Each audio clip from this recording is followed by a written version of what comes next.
अब हम देखेंगे एक नन्ही सी दुनिया जिसमें छोटे छोटे लोग रहते हैं।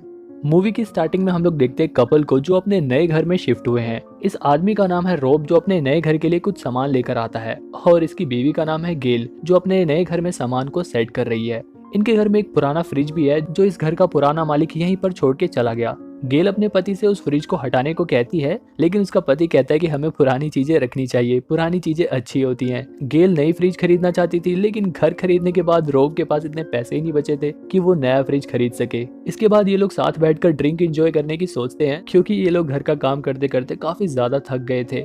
रॉब ड्रिंक के लिए फ्रिज में से बर्फ लेने के लिए जाता है, और जैसे ही वो फ्रिज खोलता है वो देखता है कि फ्रिज के अंदर की बर्फ तो बहुत अजीब तरीके से जम रखी है और बहुत ठोस भी हो रखी है। बड़ी मुश्किल से वो थोड़ी सी बर्फ निकाल लेता है और उसे अपनी ड्रिंक में मिलाकर वो अपनी ड्रिंक को एंजॉय करते हैं। थोड़ी देर में रॉब ध्यान देता है कि उसकी ड्रिंक में जो आइस थी उस बर्फ के अंदर कुछ है। रॉब उस बर्फ को गिलास से निकालता है और वो देखता है कि उसके अंदर तो कुछ है। इसके बाद गेल एक मैग्नीफाइंग ग्लास को लेकर आती है, जिसके जरिए वो बर्फ को देखते हैं तो उन्हें पता चलता है कि बर्फ में तो एक छोटा सा नन्हा सा जानवर लग रहा है, और ये नन्हा सा जानवर एक छोटा सा मैमथ लग रहा था जिसके ऊपर कई सारे भाले मारे गए थे। लेकिन इतना छोटा मैमथ असलियत में, वो भी बर्फ के अंदर मरा हुआ देखकर ये लोग हैरान थे। इसीलिए गेल फटाफट जाकर फ्रिज खोलती है और उसके अंदर की सारी बर्फ निकाल देती है। गेल फ्रिज को देखकर काफी हैरान थी, क्योंकि फ्रिज के अंदर तो एक छोटी सी अलग ही दुनिया बसी हुई थी, वो भी बिल्कुल हमारी दुनिया की तरह। लेकिन यहाँ का टाइम बहुत जल्दी जल्दी बीत रहा था। यहाँ का एक सेकंड बीतता तो वहाँ कई हफ्ते बीत रहे थे। इन सभी चीजों को देखकर गेल और रॉब को कुछ समझ नहीं आ रहा था कि आखिर ऐसा कैसे हो सकता है, क्योंकि फ्रिज के अंदर की जो दुनिया थी उसमें इंसान भी थे, और वो भी जिंदा।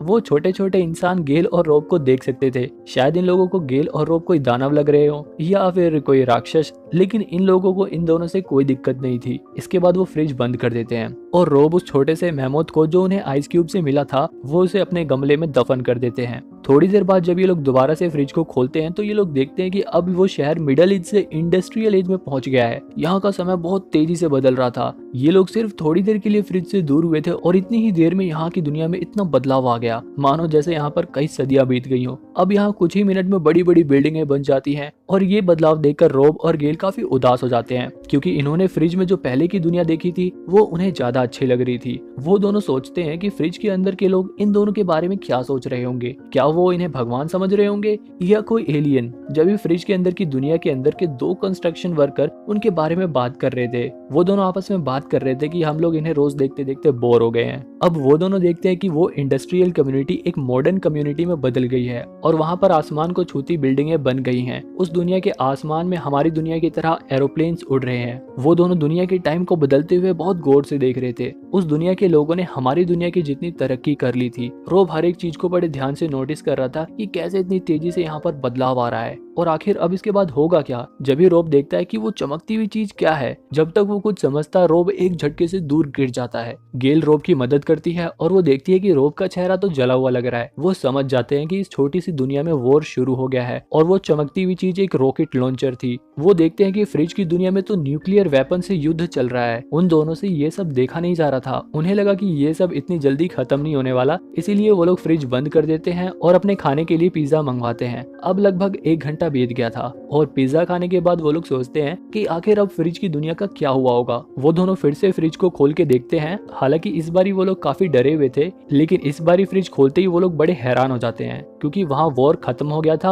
और अब यहाँ की दुनिया में इतनी ज्यादा तरक्की कर ली थी। यहाँ की टेक्नोलॉजी इतनी एडवांस हो गई थी, हर एक छोटी से लेकर बड़ी चीजों में इन छोटे छोटे इंसानों ने बहुत ज्यादा तरक्की कर ली थी। गेल और रॉब उस सिटी की इस स्टेज को अपनी दुनिया से कंपेयर करते हैं और सोचते हैं कि शायद हमारी दुनिया में हम भी एक समय इतने एडवांस हो जाएंगे। इसके बाद वो देखते हैं कि सिटी में एक बड़ा सा पिरामिड स्ट्रक्चर बिल्डिंग है, जिसमें बहुत सारी लाइंस कनेक्टेड हैं। उन दोनों को लगता है कि अब शायद सभी लोग इस पिरामिड स्ट्रक्चर बिल्डिंग में रहते हैं। इसके बाद वो पिरामिड स्ट्रक्चर सिटी की सारी बिल्डिंग को अपने अंदर एब्जॉर्ब कर लेता है और एक एनर्जी बॉल में बदलकर फट जाता है, जिसकी वजह से लाइट के छोटे छोटे स्पार्क्स उनके कमरे में फैल जाते हैं। और ये सब देखकर गेल और रॉब काफी ज्यादा हैरान थे। उन्हें ये सब कोई सपना लग रहा था। इसके बाद वो सभी लाइटनिंग स्पार्क इकट्ठा होकर वापस फ्रिज में चले जाते हैं और एकदम से गायब हो जाते हैं। वो दोनों फ्रिज को बड़े ध्यान से देख रहे थे कि आखिर अब क्या होगा, लेकिन फ्रिज में अब कुछ नहीं होता। गेल को लग रहा था कि अब सब कुछ खत्म हो गया। दरअसल ये सब कुछ दुनिया के अंत को दर्शाता है। रॉब फ्रिज का स्विच निकाल कर फ्रिज को बंद कर देता है और वो दोनों आपस में गले मिलते हैं, क्योंकि उन्होंने थोड़ी देर में शायद बहुत सारी चीजें देखी, कैसे पास्ट में दुनिया शुरू हुई और प्रेजेंट में उन्होंने कैसे तरक्की करी और फ्यूचर में उनका कैसे अंत हुआ।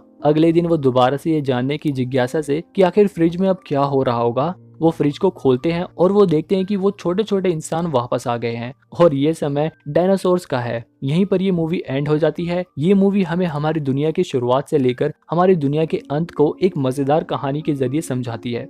मूवी की शुरुआत में हम देखते हैं एक नन्हे से रकून को और उसकी माँ को। ये समुद्र किनारे एक जंगल में रहते हैं। इस मूवी में हम लोग देखेंगे कि एक नन्हा रकून कैसे ये सीखता है कि जिंदगी में थोड़ा बहुत डर रहना भी जरूरी है, क्योंकि ना जाने कब कहाँ पर कैसा खतरा आ जाए, लेकिन थोड़ा बहुत डर रहते हुए भी कैसे अपनी जिंदगी को खुले दिल से जी सकते हैं। यहाँ पे हम देखते हैं कि ये नन्हा रकून अपनी माँ के पीछे पीछे जा रहा है और ये नन्हा रकून अभी बहुत ही ज्यादा चंचल है। इसके अंदर बहुत ही ज्यादा जिज्ञासा भरी हुई है। ये हर चीज के बारे में जानना चाहता है, इसीलिए समुद्र किनारे जितनी भी लुभावनी चीजें होती हैं वो इसका ध्यान अपनी ओर आकर्षित करती हैं। और अब ये नन्हा रकून बाहर की दुनिया एक्सप्लोर करने के लिए तैयार है, लेकिन इसकी माँ कहती है कि रुको जरा, अभी इतनी भी जल्दी नहीं है। इसकी माँ इस नन्हे रकून को रोक देती है और पीछे कर देती है और खुद आगे आगे बहुत सावधानी से आगे बढ़ती है और उसके पीछे पीछे ये नन्हा रकून भी बढ़ता है। यहाँ पर हम देखते हैं कि रकून की माँ उस नन्हे रकून को गुफा में ही रुकने को कहती है और खुद आगे जाकर अपने बच्चे के लिए खाना ढूंढने लग जाती है। वो नन्हा रकून दूर से ही अपनी माँ को बड़े ध्यान से देखता है। थोड़ी देर में उस नन्हे रकून की माँ उस नन्हे रकून के लिए खाना लेके आती है। खाने को पाकर वो नन्हा रकून बहुत ही खुश होता है। इसके बाद उसकी माँ वापस खाना इकट्ठा करने चली जाती है और वो नन्हा रकून अपना खाना खा रहा होता है। थोड़ी देर बाद जब वो मुड़ के देखती है तो उसके बगल में उसका नन्हा बच्चा अपनी माँ को देखकर अपनी माँ की तरह ही खाना ढूंढने की कोशिश कर रहा था, लेकिन उसकी माँ उसको ये करते हुए देखकर बिल्कुल खुश नहीं होती और उसे गुफा के अंदर ले जाकर रख देती है और फिर वापस बाहर आकर खाना इकट्ठा करने लग जाती है। लेकिन अभी भी उस नन्हे रकून का दिल गुफा के अंदर तो लग ही नहीं रहा था। उसके अंदर बहुत ज्यादा जिज्ञासा भरी हुई थी। फिर क्या, वो गुफा से बाहर निकल जाता है और एक पत्थर के पीछे पहुंचता है। वहां उसे मिलता है एक शीशेल। उसे वो शीशेल काफी पसंद आता है और उसे वो अपने पास रख लेता है। लेकिन जब भी उसकी माँ भी वहां पर आ जाती है और इस बार उसकी माँ काफी ज्यादा गुस्से में है और वो उसे डांटते हुए उसे गुफा के अंदर ले जाके पटक देती है और उसका वो शीशेल भी तोड़ देती है। वो बच्चा कुछ समझ नहीं पा रहा था, वो काफी सहम गया था और उसका शीशेल टूट गया था। इस वजह से वो काफी उदास भी था। जब भी थोड़ी देर बाद वहां पर एक पक्षी आता है और वो उस नन्हे रकून से शीशेल का टुकड़ा छीन कर उड़ जाता है। वो नन्हा रकून भी अपने शीशेल को कैसे छोड़ देता, वो भी उस बर्ड के पीछे पीछे दौड़ने लग जाता है। दौड़ते दौड़ते वो इतनी आगे पहुंच जाता है कि वो क्योटो के पास पहुंच जाता है जो अपने शिकार को ढूंढ रहा था। जैसे ही क्योटो उस नन्हे रकून को देखता है वो उसके ऊपर झपटता है और वो उस नन्हे रकून की नाक के ऊपर एक पंजा मार देता है कि जब भी उस नन्हे रकून को बचाने के लिए उसकी माँ आ जाती है और अपने बच्चे के साथ एक पेड़ पर चढ़ जाती है। उस नन्हे रकून की माँ इस बारी बहुत ही ज्यादा गुस्से में थी और वो अपने बच्चे को ये बताने से पहले कि उसकी आंख के ऊपर भी ऐसे खतरनाक शिकारी की वजह से निशान पड़ा है, अपने बच्चे को खूब डांटती है। यहाँ पर वो नन्हा रकून अपनी माँ की डांट की वजह से काफी ज्यादा डर जाता है और इस तरह से उसकी माँ और उस नन्हे रकून में काफी ज्यादा दूरियां हो जाती हैं। दोस्तों, अब इस कहानी का सबसे मेन पार्ट शुरू होता है जो काफी ज्यादा इंटरेस्टिंग है। इसके बाद कई साल बीत जाते हैं और अब हम देखते हैं उस नन्हे रकून को जो अब काफी बड़ा हो गया है और अब इस बड़े रकून का एक छोटा सा प्यारा सा बच्चा भी है और वो फटाक से कूद के दुनिया एक्सप्लोर करना चाहता था कि जब भी उसकी माँ भी उसे पीछे खींच लेती है। अब ये रकून भी अपने बच्चे की परवरिश बिल्कुल वैसे ही करती है जैसे इसकी परवरिश बचपन में इसकी माँ ने करी थी। ये भी अपने बच्चे को लेकर काफी ज्यादा ओवर प्रोटेक्टिव है, लेकिन इसका बच्चा भी इसी की तरह ही है। ये भी काफी ज्यादा क्यूरियस है और ये भी अपनी माँ की तरह बाहर भागने लग जाता है। लेकिन उसे गुफा से गायब देखकर उसकी माँ तुरंत उसे पकड़ कर लाती है और गुफा में ले जाकर उसे खूब डांटती है। लेकिन जब भी उसे ये एहसास होता है कि वो भी बिल्कुल वैसा ही कर रही है जैसा बचपन में उसके साथ हुआ था और वो अपने बच्चे के चेहरे पर मायूसी को साफ साफ देख सकती थी। इसके बाद वो अपने बच्चे को लेकर वापस उसी पेड़ पर जाती है और पेड़ पर चढ़कर ऊंचाई से वो उसी खतरे को दिखाती है जिसकी वजह से वो अपने बच्चे को इतना प्रोटेक्ट कर रही है, उसे बाहर घूमने से मना करती है। और वो अपने बच्चे को ये भी बताती है कि उसकी नाक पर जो ये निशान पड़ा है वो उसी क्योटो की वजह से पड़ा है। इसके बाद वो नन्हा रकून सब समझ जाता है कि उसकी माँ उसे क्यों रोकती है